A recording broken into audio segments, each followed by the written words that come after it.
Prêtez-moi l'un et l'autre une oreille attentive. Je ne veux point ici rappeler le passé, ni vous rendre raison du sang que j'ai versé. Ce que j'ai fait, Abner, j'ai cru le devoir faire.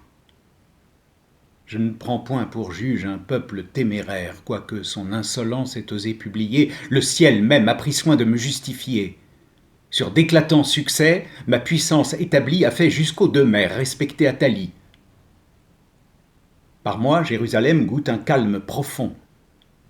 Le Jourdain ne voit plus l'Arabe vagabond, ni l'Altier philistin, par d'éternels ravages, comme au temps de vos rois, désoler ses rivages.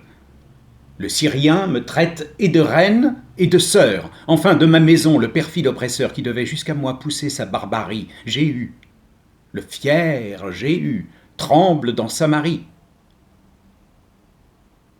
De toutes parts pressé par un puissant voisin que j'ai su soulever contre cet assassin. Il me laisse, en ses yeux, souveraine maîtresse. Je jouissais en paix du fruit de ma sagesse, mais un trouble importun vient depuis quelques jours de mes prospérités interrompre le cours, un songe. Me devrais-je inquiéter d'un songe ? Entretient dans mon cœur un chagrin qui le ronge. Je l'évite partout. Partout il me poursuit. C'était pendant l'horreur d'une profonde nuit. Ma mère, Jézabel, devant moi, s'est montrée comme au jour de sa mort, pompeusement parée.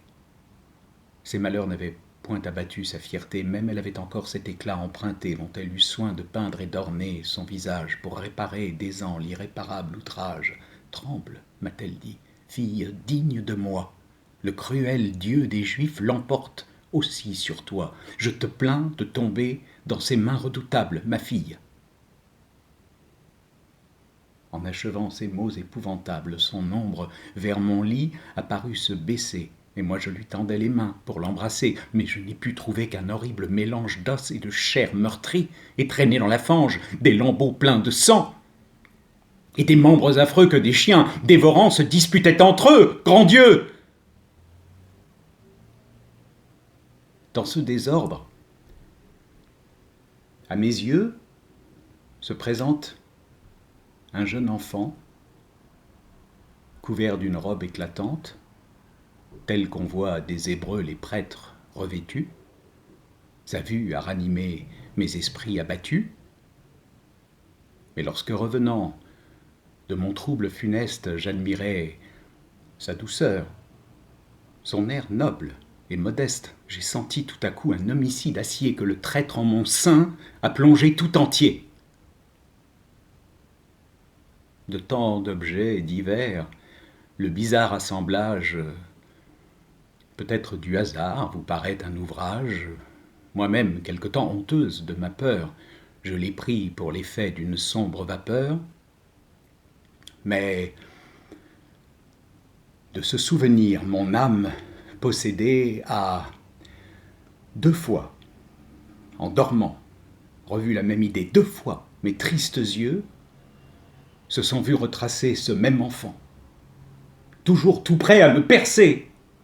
Las, enfin, des horreurs dont j'étais poursuivi, j'allais prier Baal de veiller sur ma vie et chercher du repos au pied de ses autels. Que ne peut la frayeur sur l'esprit des mortels? Dans le temple des Juifs, un instinct m'a poussé, et d'apaiser leur Dieu, j'ai conçu la pensée. J'ai cru que des présents calmeraient son courroux, que ce Dieu, quel qu'il soit, en deviendrait plus doux. Pontife de Baal, excusez ma faiblesse, j'entre.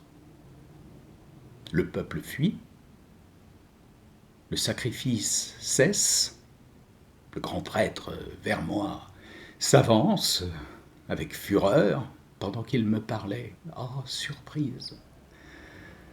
Ah, terreur! J'ai vu ce même enfant dont j'étais menacé, tel qu'un songe effrayant l'a peint à ma pensée. Je l'ai vu.